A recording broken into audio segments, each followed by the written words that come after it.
만드는 언론, 여긴 국민 라디오.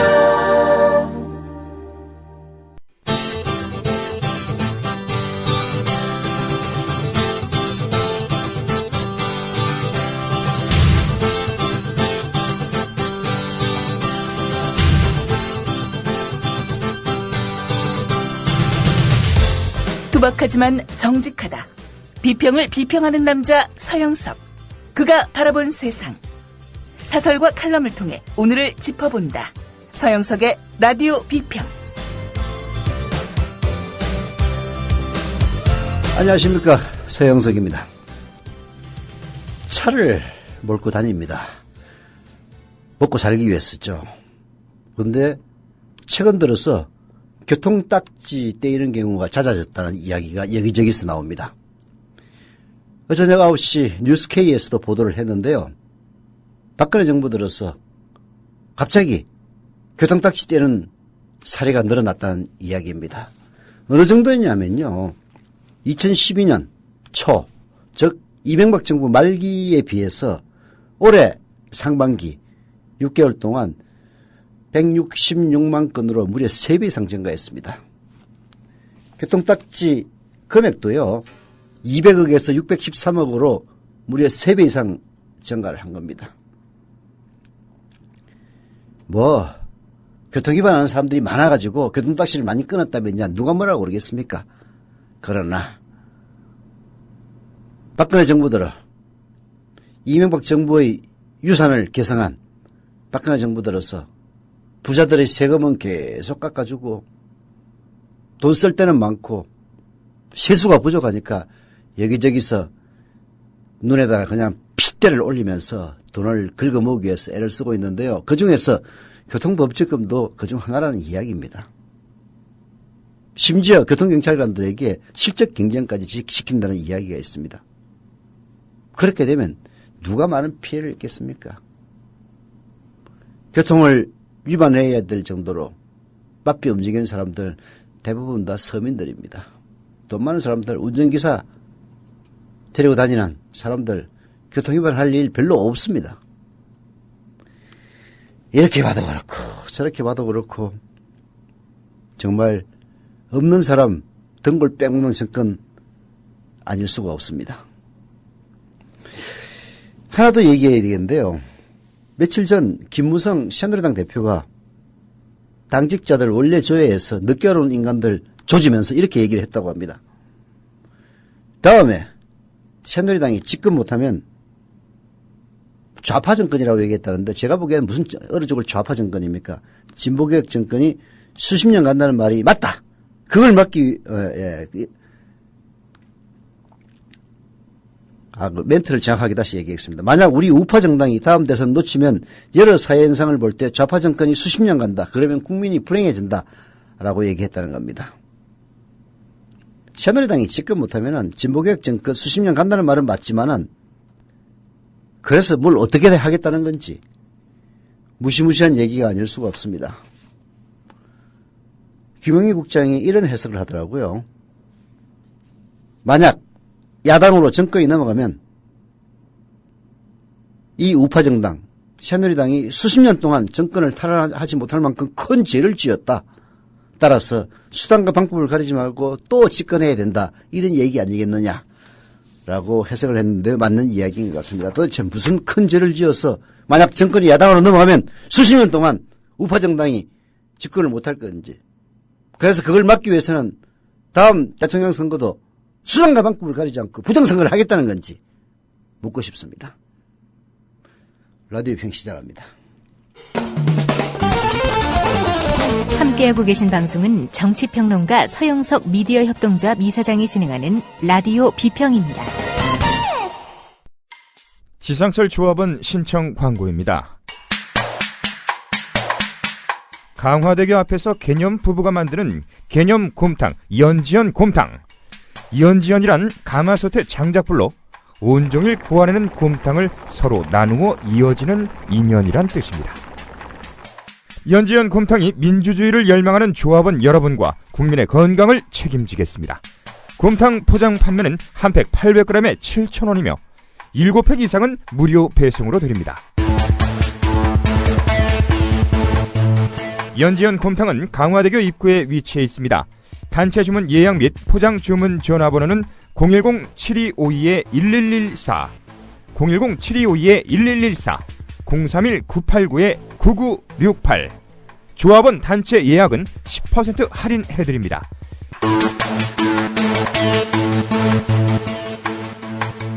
포장 판매 금액의 10%는 국민TV 후원금으로 쓰입니다. 베드로가 새벽 닭이 울기 전에 예수를 3번 부인했다는 이야기가 있습니다. 박근혜 대통령도 세월호 참사의 해결책과 관련해서 3번 대국민 거짓말을 했습니다. 박근혜 대통령, 세월호 사고의 최종 책임은 나에게 있다라고 얘기했습니다. 실제로 그렇게 얘기했습니다. 그러나 그 이후 그 책임을 지려는 자체가 단 한 번도 보이지 않고 있습니다. 거짓말입니다. 박근혜 대통령, 유가족이 원하면 언제든지 만나주겠다고 했습니다. 그러나 바로 코앞에 유가족들이 농성을 하고 있는데도 저 멀리 박근혜의 홍위병 언론들이 민생행보라고 이름 붙인 그야말로 얼어 죽을 행보를 하고 있습니다. 무슨 얼어 죽을 민생입니까, 민생은. 박근혜 대통령은 또 눈물을 흘리면서 대국민 담화를 하면서 진상규명을 위해서 진상규명을 하면서 유가족의 여한이 없도록 하겠다고 했습니다. 유가족의 여한이 없도록 한다고요? 그래서 진상조사위원회에 수사권과 기소권을 부여하는 세월호 특별법 국회가 알아서 할 일이더라고 그렇게 발뺌하고 있습니까? 왜 그렇게 수사권과 기소권에 대해서 경기를 일으키는가 했더니 그 본심, 새누리당의 박근혜 홍위병들, 그 하수인 똘마니들이 자기도 모르게 본심을 드러내고 말았습니다. 청와대 절대 조사해서 안 된다는 그 본심 말입니다. 아니 도대체 9.11 테러가 뭐 솔직히 얘기해서 전체적으로 미국의 책임이긴 합니다만은 부시 대통령이 무슨 직접적인 책임이 있습니까? 그래도 9.11 진상조사위원회에 부시 대통령 무려 3시간 30분 동안이나 조사위원 전원이 참석한 자리에서 추궁을 당했습니다. 대통령으로서 유일하게 특권은 정인 선서 안 했다는 것 뿐입니다. 박근혜 대통령은 머리에 금패 둘렀습니까? 부시보다도 더 위대한 인물입니까? 청와대 왜 조사 못한다는 얘기입니까? 한겨레신문의 사설 청와대 조사 불가 본심 드러낸 새누리당 들어보시죠. 이 홍위병 똘마니 내시정당의 본질을 말입니다. 특검을 피해자 쪽에 달라는 것은 여당이든 청와대든 막 조사하겠다는 것 아니냐. 만난 지 30분 만에 결렬된 그제 새누리당 원내 지도부와 세월호 참사 가족대책위 대표단의 3차 만남에서 주호영 새누리당 정책위의장이 한 말이다. 특별법 협상에 임하는 여권의 본심이 무엇인지를 이처럼 정확히 보여주는 말도 없다. 세월호 특별법 타결이 왜 이처럼 지지부진한지, 그리고 어느 쪽에 진정으로 책임이 있는지도 이 말 한마디가 웅변해준다. 그렇습니다. 특검을 피해자 쪽에 달라는 것. 이건 무슨 얘기냐면은 특검 추천권을 피해자 쪽에 달라는 이야기입니다. 아니, 그러면은 청와대가 가해자입니까? 자기들도 모르게 자기의 본심을 드러낸 겁니다. 특검을 피해자 쪽에 달라는 건 여당이든 청와대든 막 조사하겠다는 것 아니냐? 결국은 이 말 속에 지금 세월호 특별법 협상이 지지부진한 이유, 그 핵심이 다 들어가 있는 겁니다. 세월호 특별법 교착 상태가 지속되면서 우리 사회 일각에서는 유족들이 너무 지나친 주장을 펼치고 있다는 비판의 목소리가 적지 않다. 유족들의 과도한 불신을 나무라며 정부 여당을 한번 믿어보라는 요구도 쏟아져 나온다. 하지만 그 불신에는 타당한 이유가 있음이 새누리당 정책위의장의 입을 통해 확인됐다. 특별법 제정을 둘러싼 표면적 쟁점은 우리의 법체계 따위의 논란이지만 그 실체적 본질은 청와대와 여당의 조사 회피 문제인 것이다. 여기에 밑줄을 쫙 그어야 됩니다. 특별법 제정을 둘러싸고 새누리당과 그리고 유가족이 서로 첨예한 대립을 하고 있는 것. 그 표면적인 이유는 진상조사위원회에 수사권과 기소권을 주면은 우리 사법 체계에 문제가 있다라는 식의 말도 안 되는 새누리당의 주장. 그것 때문인 것 같습니다만은 알고 보면은 야 그렇게 하면은 청와대든 새누리당이든 다 조사하겠다는 것 아니냐. 쉽게 얘기해서 조사받기 싫다 그런 얘기입니다. 이 대목에서 새누리당에 묻고 싶다. 과연 여당과 청와대를 조사하면 안 되는가? 세월호 참사에 대한 성역 없는 진상규명은 결코 흔들릴 수 없는 당위적 명제다. 눈앞에서 꽃다운 우리 아들, 딸들을 속절없이 물속에 수장시켜버린 원인과 과정을 낱낱이 가려내 다시는 이 땅에 그런 비극이 없도록 한다는데 동의하지 않는다면 이 땅의 국민이 아니다. 그런데 지금 새누리당은 성역 없는 진상규명은커녕 오히려 성역의 빗장을 단단히 걸어 잠그겠다는 일념으로 특별법 협상에 임하고 있다. 세월호 유가족 대변인인 유경근 씨는 이렇게 이야기합니다. 새누리당의 헌법이에요. 성역 없는 진상규명 해야지 라고 얘기를 해놓고 그런데 청와대는 안 돼 라고 얘기를 한다는 겁니다. 참 말인지 된장인지 똥인지 새누리당의 본심 즉 성역 없는 진상규명을 하겠다라고 주둥아리로만 철석같이 약속을 하고 실제로는 청와대와 새누리당은 절대 조사하지 못한다라고 빗장을 단단히 잠겨 넣는 것이 바로 새누리당의 본심.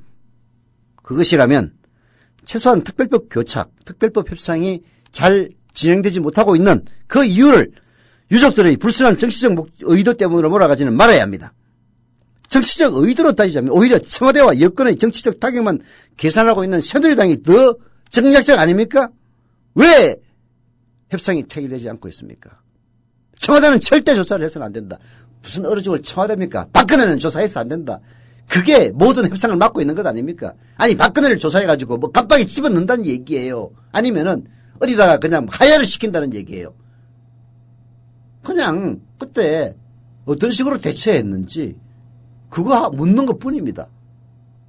그게 그렇게도 박근혜의 안위를 위해할 만큼 그런 사안이라고 새누리당은 생각하는 겁니까?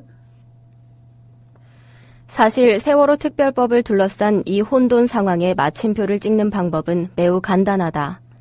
박근혜 대통령이 나서서 나를 포함해 정부에 몸담고 있는 사건 관계자 모두가 지위고하를 막론하고 조사를 받겠다고 선언하면 쉽게 끝날 일이다.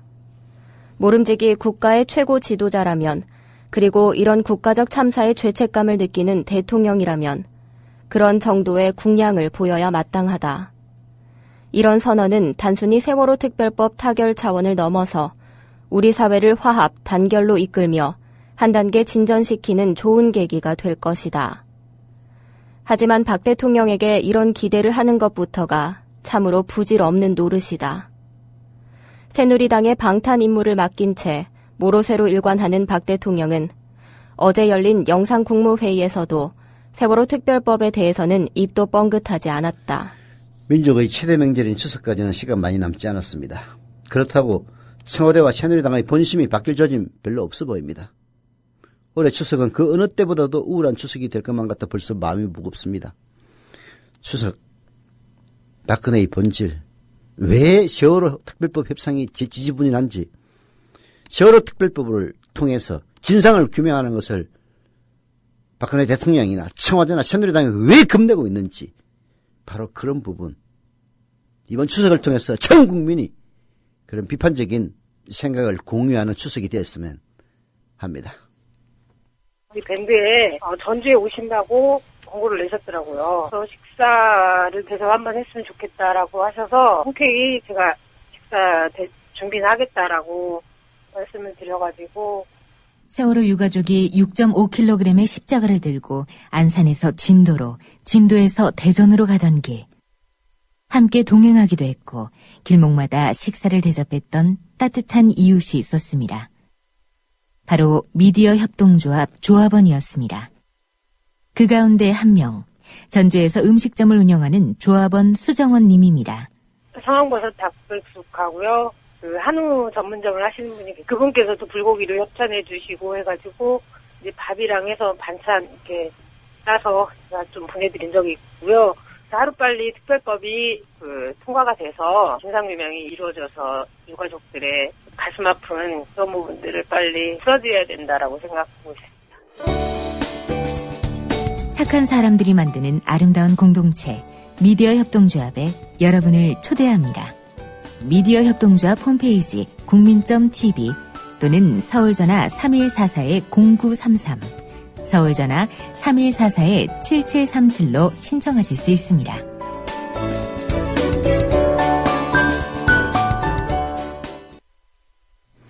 네. 연극 의자는 잘못 없다. 초청 이벤트입니다. 의자는 잘못 없다. 이게 뭔 얘기냐 하시겠는데요. 빌보드가 아니라 대학로의 대보드에서도 좋은 평점을 받은 훌륭한 연극이라고 합니다. 9월 3일부터 9월 21일까지 대학로에 있는 소극장 10월에서 공연되는데요.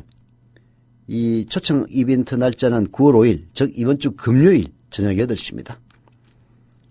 어제 한 분만 당첨이 되셨는데요. 자리는 전부 5분에게 표가 총 10장 나갑니다. 신청하시면 표 2장 보내드리니까요. 많이 신청해 주십시오. 9월 5일 이번 주 금요일 저녁 8시에 공연되는 의자는 잘못 없다. 의자는 잘못 없죠. 박근혜의 의자가 무슨 잘못이 있겠습니까? 그 의자에 앉은 인간이 잘못인 거지.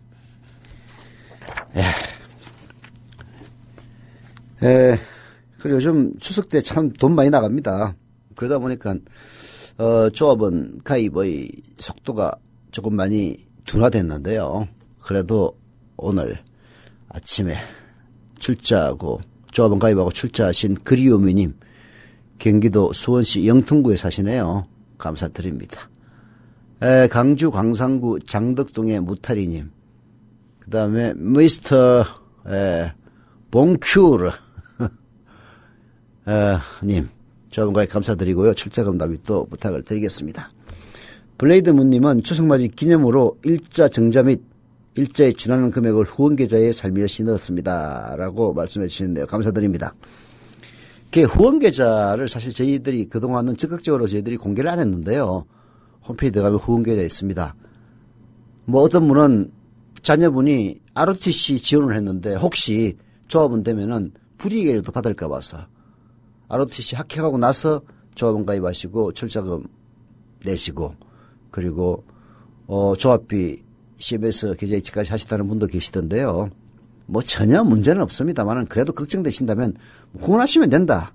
완방 후원하시면 됩니다. 그래서 후원 계좌를 열어뒀더니 우리 블레이드문님은 정자 플러스 또 후원까지 하셨네요. 감사드립니다. 피터퐁님은 방송 편성을 볼 때마다 안 좋아진 행편을 느껴 망설이다가 두구자 정지하고 왔다라고 써주셨는데요. 방송 편성 행편이 어려워서 그렇지 그런 건 아닙니다. 아끼는 거죠. 개편된 방송 보면요 또 다른 맛이 있는 그런 방송입니다. 양해해 주시기를 부탁을 드리겠습니다. 아까는 청와대 수사 불가 본심 드러낸 새누리당 세월호 특별법 이야기를 했는데요. 세월호 특별법에 발목이 잡혀가지고 민생법안을 통과시키지 못한다고 새누리당 징징 짜고 있습니다. 그런데 그게 가짜예요. 가짜. 이 정권 정말 딱 한 가지 존경할 만한 점은 부자들을 위한 초지일관된 그 마음 하나만은 확실합니다.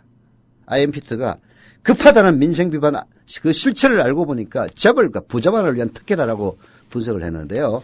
들어보시죠. 최경환 부총리 겸 기획재정부 장관은 8월 28일 정부 서울청사에서 민생안정과 경제활성화 입법 촉구 호소문을 발표했습니다.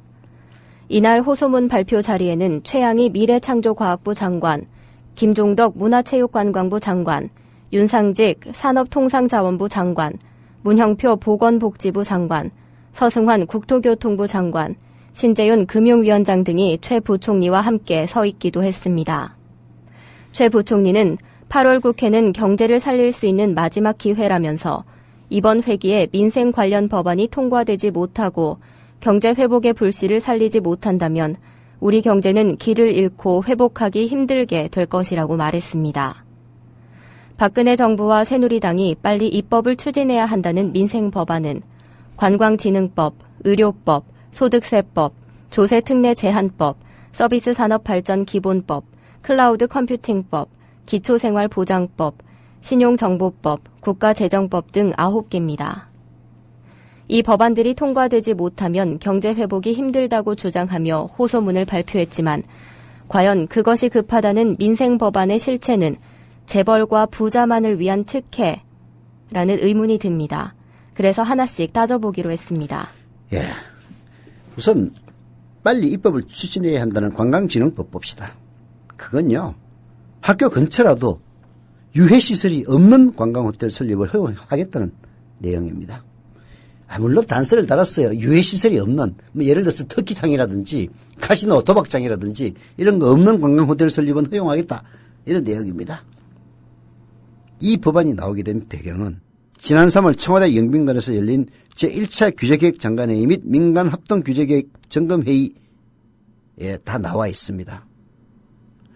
이날 회의에 참석한 기업인이 관광호텔 설립 승인을 신청했으나 호텔이 초등학교 180m 떨어진 곳에 위치해 어렵다고 하자 유진용 문화체육관광부 장관이 전혀 예측 불가능한 기준을 가지고 규제를 해 우리도 미치겠다 이렇게 발언을 했다고 합니다. 듣고 있던 박근혜 대통령, 시기에도 안 맞는 편견으로 청년들이 취업할 수 있는 일자리를 막고 있다는 것은 죄악이다. 참 뚫린 입이라고 말은 잘합니다. 정부는 호텔 객실이 부족하다고 주장하지만 실제 서울 소재 호텔 이용률은 80%도 안 됩니다. 여기에 호텔업계의 일용직 근로자 79%, 그것도 80% 가까이 됩니다. 정규 직원은 20%도 안 되고요. 일용직 근무자가 거의 80%에 가깝습니다. 호텔 비즈니스 때문에 호텔 가보신 분들 아니면 다른 이상한 이유로 호텔 가보신 분들 느끼죠? 거기 일하는 청소하는 분들 다 일용직입니다. 일용직. 정규직이 아니에요.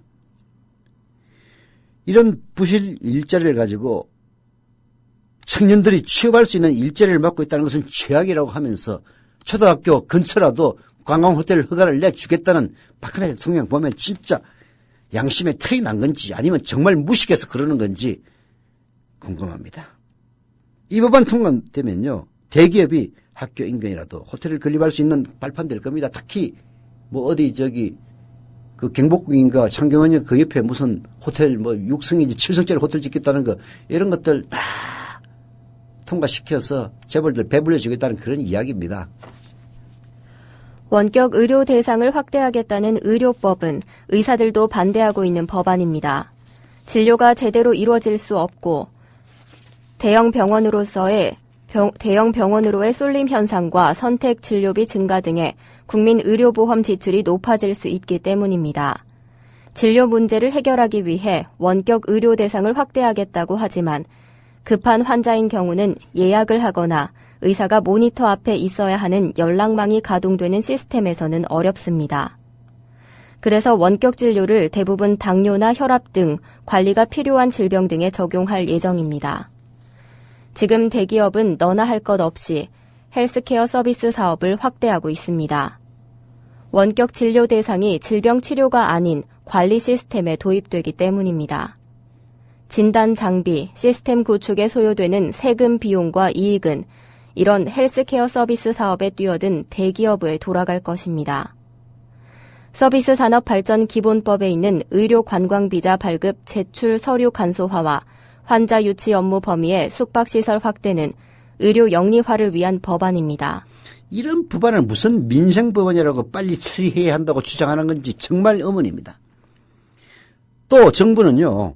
2천만 원 이하의 임대소득에 대해서는 분리과세를 하고 3년간 세금을 면제하는 소득세법을 처리해달라고 요구하고 있습니다. 이거 진짜 악법 중에 악법입니다. 이렇게 되면 안 됩니다. 현재 대한민국에서 주택을 2채 이상 소유한 사람 136만 명입니다. 많아 보이죠? 그러나 5천만 인구에 비하면 적은 숫자입니다. 이 사람들이 임대소득에 대해서 세금을 내지 않는다면 그 세금 내지 않는 만큼 근로소득자들 현재 전체 인구의 10 내지 36%? 근로소득자의 세율이 10 내지 10%에서 36%라는 이야기입니다. 즉 근로소득자들이 세금을 대신 부담하는 꼴이 됩니다. 실제로 그렇게 되고 있습니다. 지금 임대 사업하는 사람들 세금 안 내요. 그 세금을 안 내기 때문에 임대 사업을 해서 새 집에 들어가는 사람들이 그 집에서 뭔가 사업을 하려고 하면은 잘 안 해주는 경우가 많습니다. 그거 잘못하면 세원 노출이 되거든요. 공평과세라는 말이 무식하게 정부는 소득세법을 개정해서 집을 2채 이상 갖고 있는 136만 명만을 위해서 그나마 있던 세금마저 내지 않도록 도와주는 주거 불로소득을 조정하게 하는 그런 법안입니다. 이거를 무슨 민생법안이라고 그렇게 나발을 부는 겁니까? 소재특례법에 적용되는 세입자의 월세 10% 소득공제는 오히려 집주인들이 소득의 노출로 세입자에게 월세를 올리거나 불평등 계약을 강요할 수도 있는 겁니다. 말하자면은 세입자가 월세 전환을 유도를 합니다. 그래서 제가 2천만 원 보증금에 월세 50만 원짜리 새 집에 들어가서 산다고 칩시다. 그러면은 그 50만 원 중에서 10%인 5만 원 세금으로 물리겠다는 이야기입니다. 그러면 집 갖고 있는 사람들이 순순히 예 알겠습니다. 세금 낼 것 같습니까? 내죠. 50만 원을 월세 50만 원을 55만 원을 올려가지고 5만 원 세금 내는 겁니다. 싫으면 들어오지 마라고 얘기합니다. 결국은 이렇게 만들어 놓으면은 그 세금 부담은 집을 갖고 있는 임대사업자, 집 2채 이상 갖고 있는 인간들이 무는 게 아니라 결국은 최종적으로 사용하고 월세값을 내야 되는 서민들이 물게 되는 겁니다. 주택을 보유한 사람은 국민 4명 중에 1명이지만 공동주택 지분이나 공동소유 등을 제외하면 직구하라고 따지는 국민이 태반입니다. 재건축을 통해서 부동산 경기를 살리겠다고 하지만 오히려 전세 대란을 부추기는 꼴이 될 겁니다.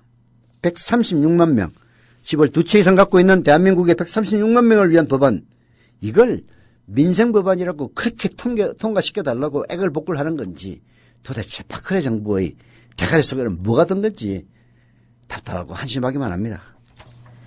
정부와 새누리당이 빨리 처리해야 한다고 주장하는 9개 법안은 검토와 실효성을 다시 조사해야 할 필요성이 많습니다.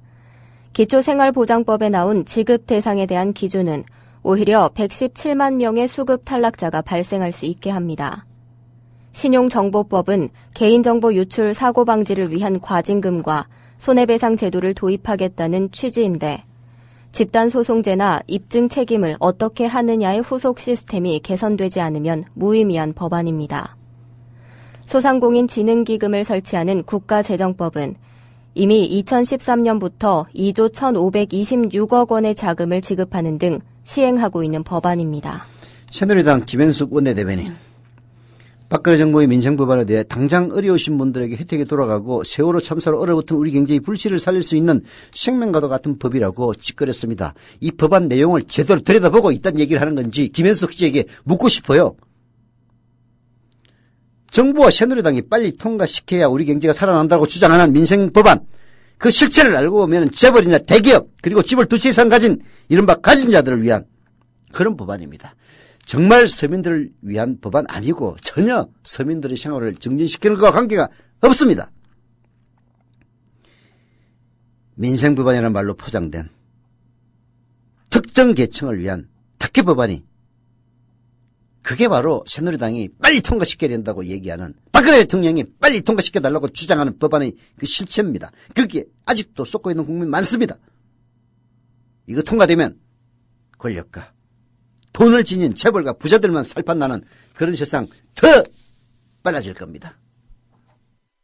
미디어 협동조합 국민TV 뉴스K 앵커 노종면입니다. 정치 권력, 재벌, 특정 지배주주로부터 오염되지 않는 언론, 국민TV가 그 실험을 해나가고 있습니다. 이런 언론이 지속 가능하다면 다른 여러 언론도 따라올 것입니다. 닻을 올린 국민TV, 순항하도록 힘을 실어주십시오.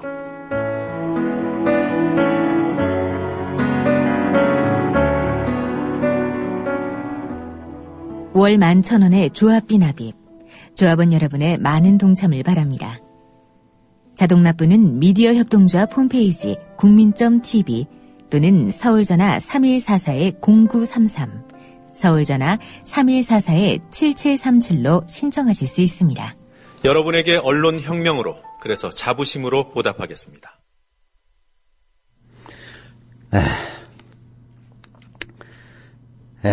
9월 19일 다음 주 금요일이죠.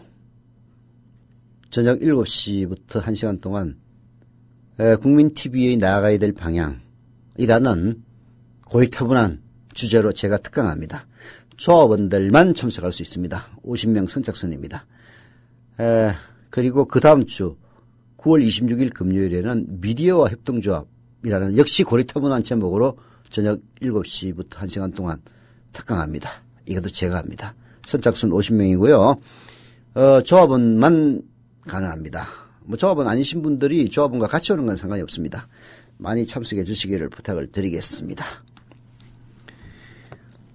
한겨레신문의 김동춘 교수 칼럼 또 다른 세월호 김문기의 상지대 탈환. 이거 사학과 관련해서 이거 정말 중대한 사건입니다.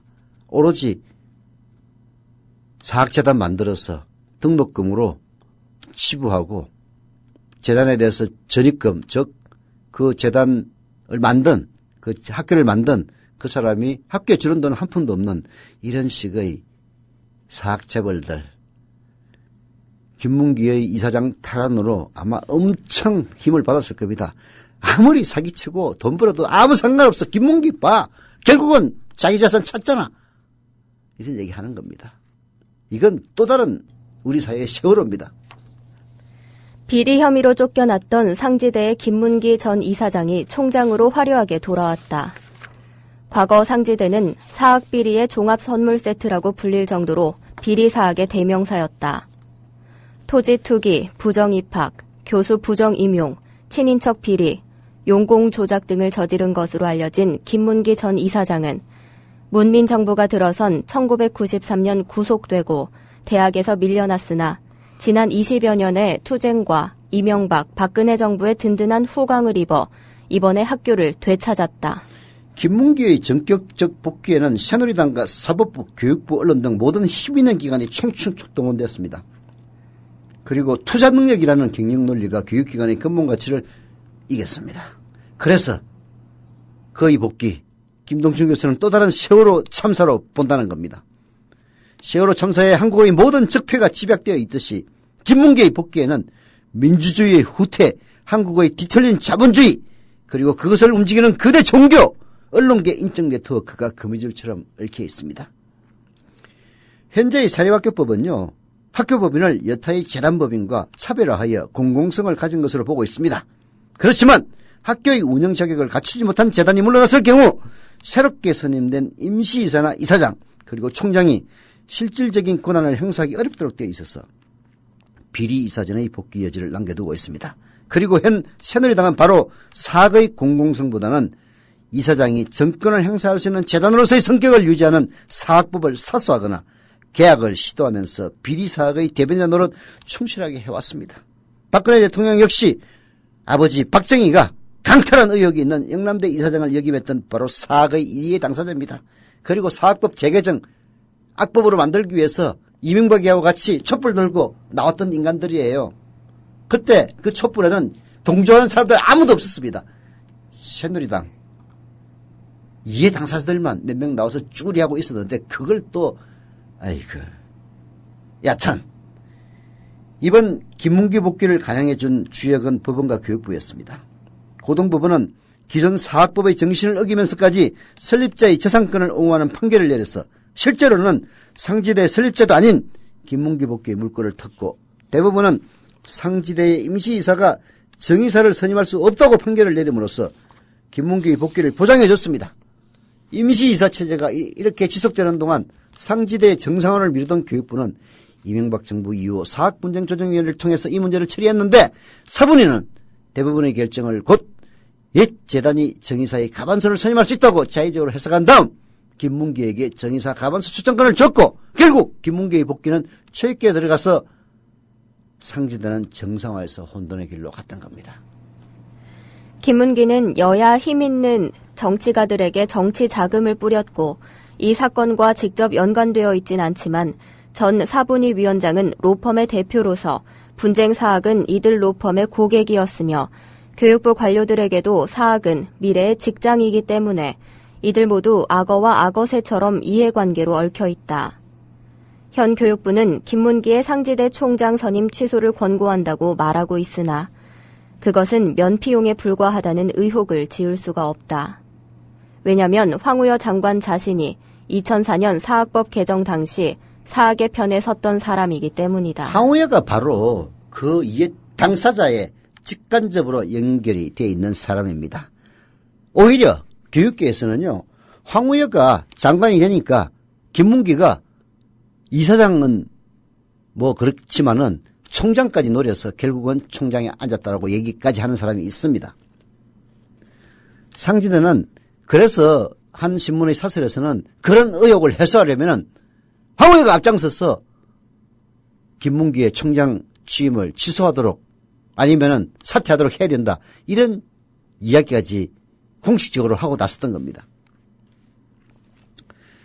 상지대는 가장 노골적인 사례이지만 그 정도는 아니라 하더라도 지금 전국의 수십 개 사립중고등학교, 대학교에서는 재단 비리, 이사장의 전횡, 내부 고발자 파면 이런 건으로 몸살을 앓고 있습니다. 요즘 들어서 경향신문이 사학, 비리사학 특집하고 있는데요. 읽어보면 기가 막힌 내용들 많습니다. 정말 사학이야말로 대한민국의 또 다른 세월호가 아닐 수가 없습니다. 온갖 적폐가 거기다 쌓여 있어요. 김문기가 했듯이 자기 자산을 찾기 위해서 온갖 군데 로비하고 다 다니고, 그리고 그런 비리 부실 사학은 그로 인해서 그 사학에서 떨려나지 않도록 또 로비하고 다닙니다. 사학 쪽은 자주성과 자율성을 주장하고 있지만 그게 이사장이 학교를 전행할 자유를 의미하는 건 아닙니다. 그럼에도 불구하고 자주성, 자율성은 그런 걸 주장하는 겁니다. 세월호 참사의 200명이 훨씬 넘는 학생의 죽음도 크나큰 슬픔이지만 1만 아니 100만 명이 넘는 학생들이 이런 전제군주가 지배하는 동토의 왕국에서, 그리고 내부 비리를 고발하는 양심적 의인이 보복당하고 대다수의 교육자들이 비굴하게 살아가는 것을 보고 그걸 배우게 만드는 것 자체가 마치 맑은 상수원에 독극물을 퍼뜨리는 것하고 같지 않습니까? 청년들의 정의가 민주의식이 피어나기도 전에 시들게 하는 일이 아니고 뭐겠습니까? 그래서 이번 상지대의 김문기 복귀로 한국 사회의 정의와 민주주의만 확실히 죽은 게 아니라 우리의 교육과 미래까지 한꺼번에 죽게 생겼다라고 김동춘 교수가 한탄하고 있습니다. 경기 군포시 금정동의 반쪽 농부님 조합원과 감사드리면서 라디오 평 오늘 순서 여기서 마치겠습니다.